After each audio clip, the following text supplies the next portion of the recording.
Thank you. Actually, I've come here to learn rather than to teach, because I want to learn what it takes to build a good professional army that is respected and loved by the people.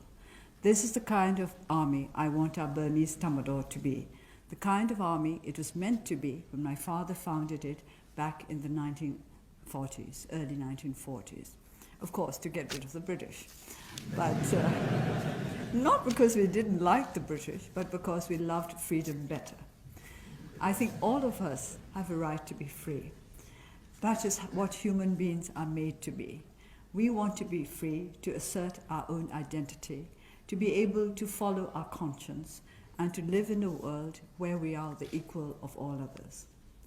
The reason why I came to Sandhurst is to find out what leadership means in military terms as well as in human terms, because you cannot get away from the fact that soldiers are human beings as well. The very first British military man that I felt I got to know was General Slim, because I read his memoirs when I was quite young to try to get to know more about the war in Burma. And I liked him because he liked my father. It's a good reason for liking somebody. And he made the point that the reason why he liked my father was because he could do business with him. That also I like. A military should be about doing its own work. Every organization in the land must understand what its duties are, what its responsibilities are, and what is not for them to do. That is very important. Over the last several decades, actually over the last half century, which is a long time, I think none of you cadets are anywhere near that age, our military has become politicized. This to me is not a desirable development. It was not meant to be that way. When early in the days of the newly fledged Burma Independence Army, my father said, this was in Burmese and I'll translate it into English. It doesn't sound quite the same because it rhymes in Burmese and it doesn't in English. But what he said was that the country should not be the servant of the army must be the foundation of the country. That is exactly what you are trying to teach people in Sandhurst. You serve to lead. We had a small discussion this morning as to whether to serve to lead was the same as to lead to serve. And we came to the conclusion that it is not the same, and it is better to put serve in front of lead, because the essential thing is service. Service that is rooted in strong principles. You have to understand what service is in order to be able to serve correctly. I said earlier that the first British military figure with whom I became familiar was General Slim. And I want to talk a little bit more about him, because in a book about the Indian Army, A Matter of Honor is the title of the book, he was described by Philip Mason as a complete man. I thought that this was the greatest compliment that any man could be given, that he was a complete man. And Philip Mason wrote in this way, his success as a general was not so much because he was a brilliant tactician or a strategist as because of his moral and human qualities. He was a complete man, an integrated character, following a straightforward course with modesty, courage, energy, and resource. I agree with this assessment of a complete man. You can be a complete man whether you are a military man or a civilian.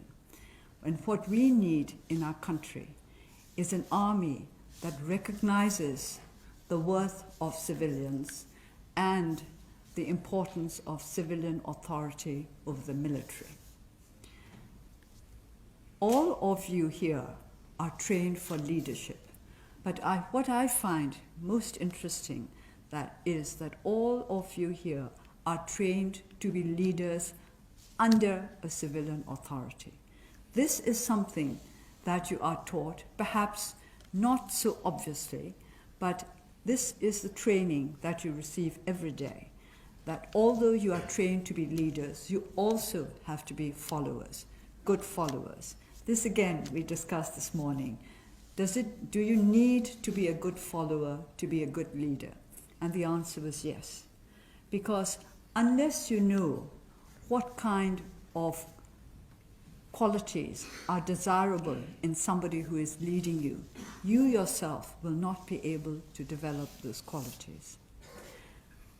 Leadership ultimately is about making the right decisions at the right time. That is how I see it. And sometimes these decisions have to be made under enormous pressure. People may question, is physical hardship really necessary to develop leadership qualities? And I think the answer is yes. Not because there is virtue in physical suffering itself, in physical hardship itself, but because you have to be trained to develop what has been described as grace under pressure. Even under circumstances when you are under the greatest pressure, you must be able to keep a mind that is cool enough and quiet enough to be able to make the right decisions. The decision of somebody who is in a position of leadership can be crucial for all the followers. It can be a matter of life and death, not just for the one who makes the decision, but all those who are influenced by whatever decision he or she decides to make. So leadership is about the mind. This is why I agree with Philip Mason when he said that it was because of his moral and human qualities that General Slim was a great general. In other words, a great leader, a leader of man, a man who inspired confidence and trust. His book was entitled Defeat into Victory, and those who have read it will know that the war in Burma was going very badly when he took over as the head of the 14th Army, but in the end he led it to victory. And that, I think, is what we are trying to achieve in every part of the world, to turn defeat into victory. Defeat comes in many guises. It can come in political guise, in military guise, in economic guise. Defeat is something that we all have to learn to cope with. But we have to learn to turn it into victory without in any way compromising our own integrity. Victory at any price is not what a good leader strives for. Victory with his honor or her honor, as well as the honor of those who have trusted her or trusted him, intact. So leadership for me means service in the sense of always putting one's followers ahead of one, in front of one. They are the ones who really matter, not you yourself, who may be in a position of leadership, but whose worth will be decided only by what he or she manages to achieve for those who have accepted his or her leadership. I do not quite know whether all of you feel the same as I do about the necessary leadership qualities of our world, of which the army is only a part. Military men do not make up the whole world. Armies do not make up the whole world. They are just part of our world. And whether you like it or not, they are an essential part of our world. I, myself, have a great affection for the army. This has exposed me to much criticism, especially after decades of suffering under military dictatorship. Our people and those who support the movement of democracy are sometimes upset when I say that I have great affection for our army and also great hopes for it. But it is right that we should have respect and affection for an institution that is intended to be selfless. Selfless, I believe, is the core word for armies and for leaders. others before oneself. It's not for oneself that one should lead. That is why we say serve to lead.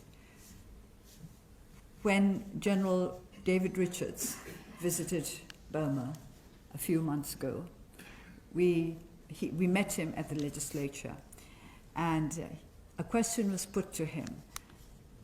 Do the British people love their army? And he said yes. And he said very proudly that according to the polls, the British people admired the army more than they admired doctors and the medical profession.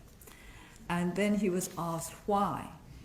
And his answer started with, because you were seen as selfless. He said, we are seen as selfless. We sacrifice ourselves for people. And he added, not just for our own people, but for people anywhere in the world who might be in need of protection and of the kind of military defense that would give them more secure and fulfilling lives.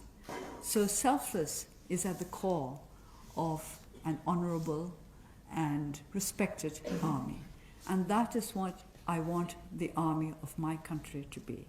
And this is what mainly I have come to find out from you, to learn from you who are learning to serve, to lead.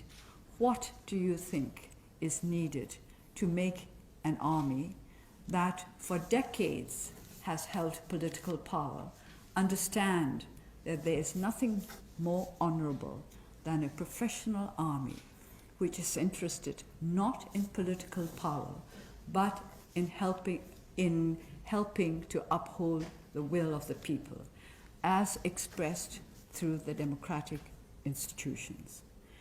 Burma is starting out on the road to democracy, but we are just starting out. We are nowhere near there as yet. There are many changes that need to be made, and we want our army to be active in a positive manner in bringing about these changes, the changes that will make our country into the kind of nation where we can all feel safe and secure. Burma is a nation of many peoples. The United Kingdom only had to deal with the Welsh and the Irish and the Scots. We have many more than that.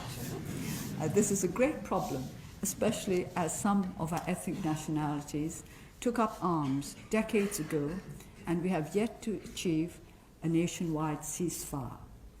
And a ceasefire is just the first step towards the kind of political settlement that will bring lasting peace to our country. So my presence here is one simply based on my desire to learn from you, not to teach you anything, because I do not think I have much to teach you, but I do hope that we will be able to exchange views and share our ideas of what it takes to build a world that is secure and at peace. In a sense, we were discussing over lunch that the new type of military is the one that tries to do itself out of a jaw, because you want to get at the roots of conflict, to get at all those problems that lead to conflict and to eliminate them. And of course, if there were no conflict, there would be no need for armies. But it is very encouraging and very interesting for me to know how much you are doing in order to try to eliminate the reasons for conflict. That is what an honorable army should do. You should be there to defend people, to step in when it's necessary, but not to aggravate conflict or to encourage conflict in any way, but to deal with the conflicts that, to deal with the problems that conflicts inflict on our world. It has always been a matter of interest to me that the ancient Greeks seem to have respected their heroes more than the gods. And it seemed to me the main reason was because heroes were mortal, and therefore they sacrificed a lot more in following their conscience and in trying to protect the people whom they wished to protect, than the gods who were immortal and invulnerable.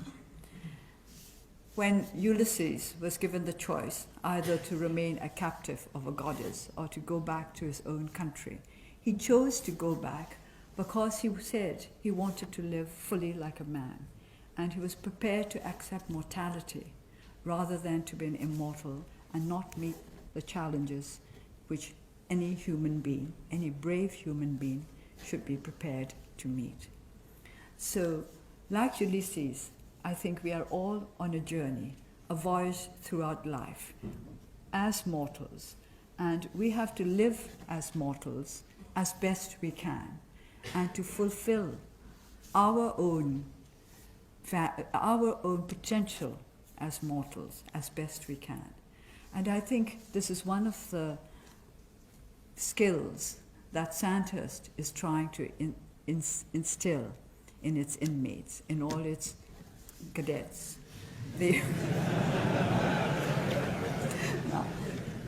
But by the way, I must say that before I came here, I wondered whether Sandhurst was really a modern institution or not.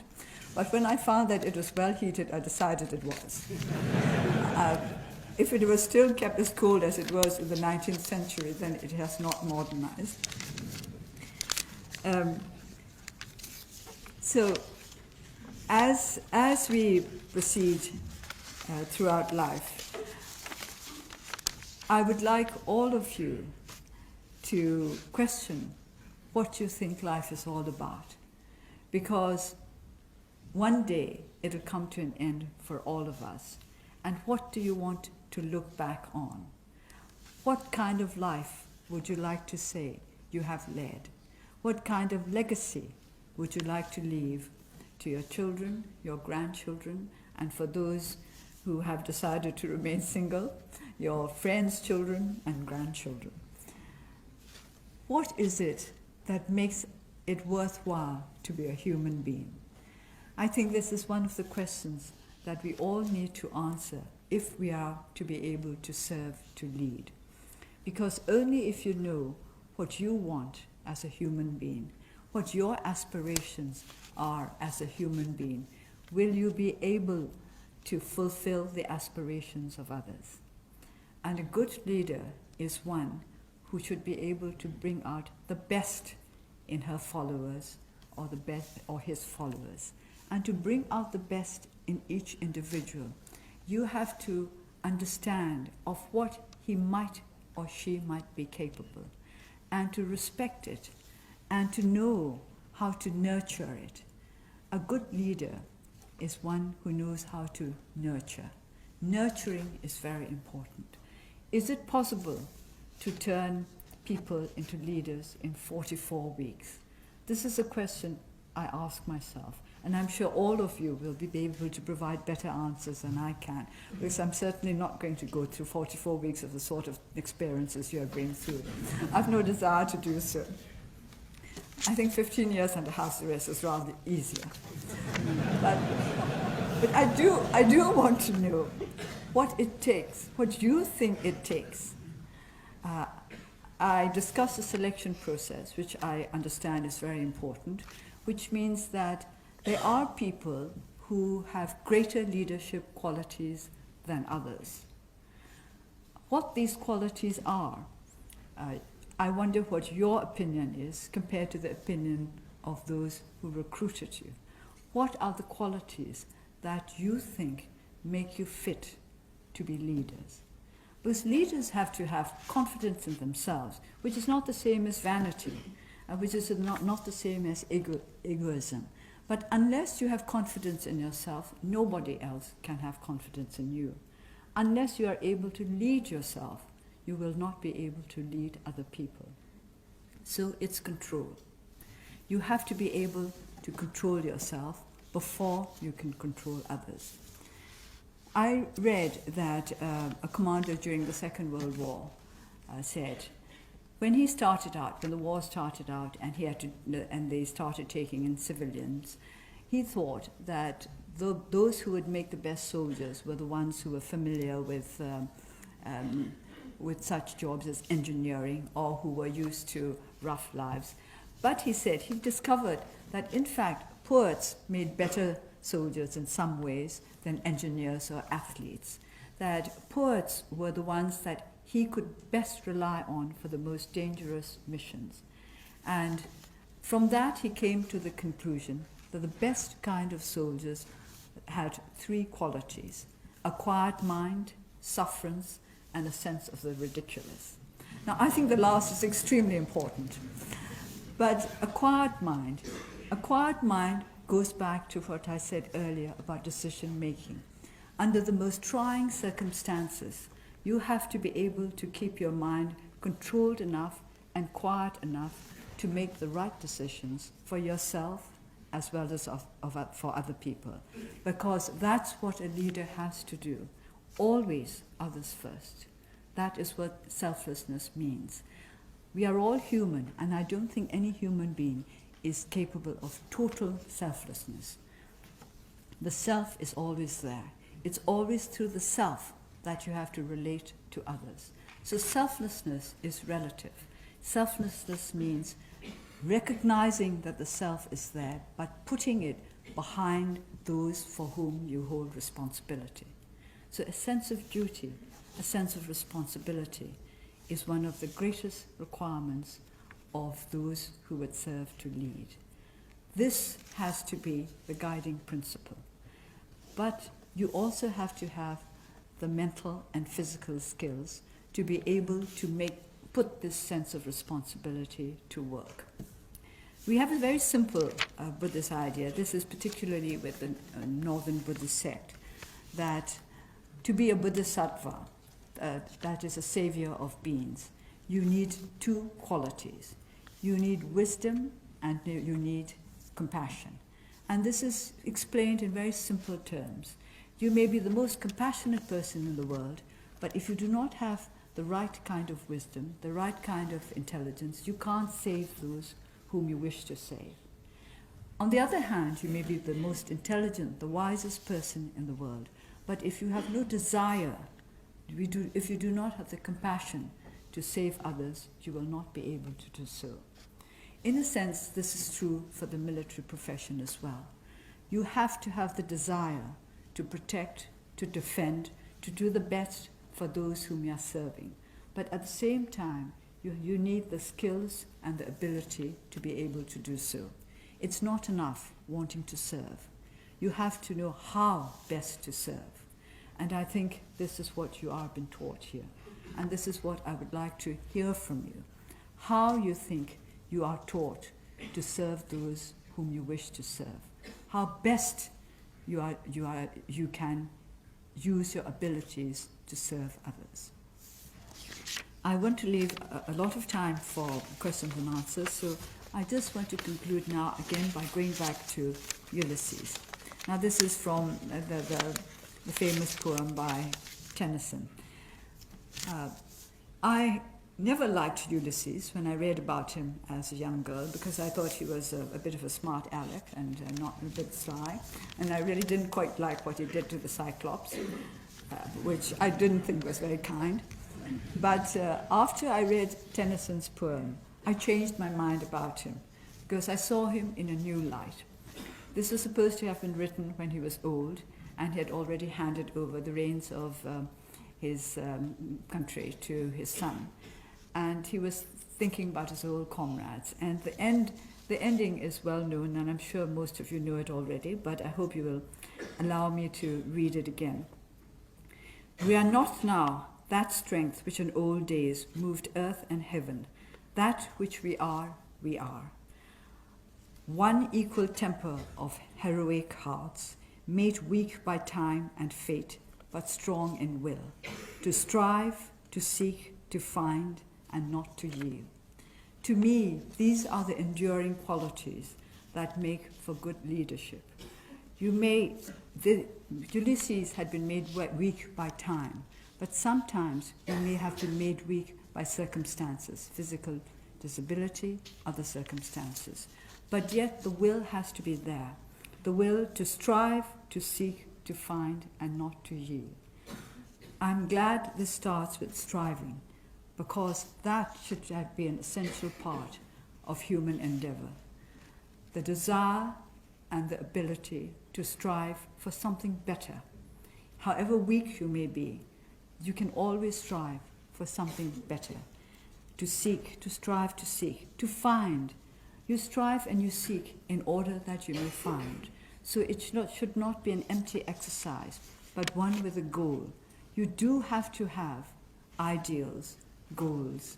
You do have to have a knowledge of what it is that you want from this world, from yourself, from others, from the society in which we live.